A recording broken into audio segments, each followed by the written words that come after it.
ایک شخص ماہر نفسیات کے پاس گیا اور کہا کہ میں مسلسل افسردہ اور غمگین رہتا ہوں، تو میری زندگی پر اداسی ہمیشہ حاوی رہتی ہے، کوئی ایسا دوائی وغیرہ دے یا کچھ میرا علاج کرے کہ میں بہت پریشان ہوں۔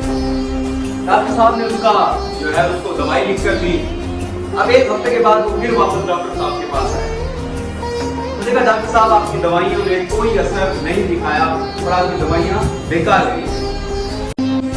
ڈاکٹر ذرا حیران ہوا، اس نے دوائیوں کو چینج کی اور اس کو لکھ کر دی۔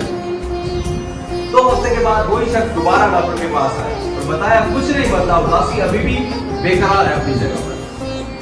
جو سائیکائٹرسٹ تھا یا جو ڈاکٹر تھا، اب اس نے تھوڑی دیر سوچا اور کہا کہ میں تمہیں ایک اور مشورہ دیتا ہوں۔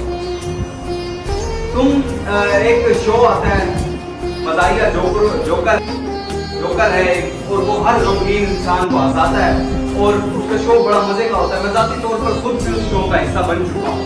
کبھی کبھار جب میں ایسے افسردہ حالات میں بیٹھا ہوتا ہوں تو اس کی باتیں اس جوکر کی سنتا ہوں تو میں مسکرا دیتا ہوں، ہنس دیتا ہوں۔ تم ایسا کرو کہ میرا ایک مشورہ ہے، تم ٹکٹ خریدو اور اس کے شو کے اندر جاؤ۔ اس آدمی نے کہا کہ میں شو کی ٹکٹ تو خرید لوں، پر بدقسمتی اتنی بڑھ چکی ہے، آپ جس جوکر کا کہہ رہے ہیں میں وہی جوکر ہوں۔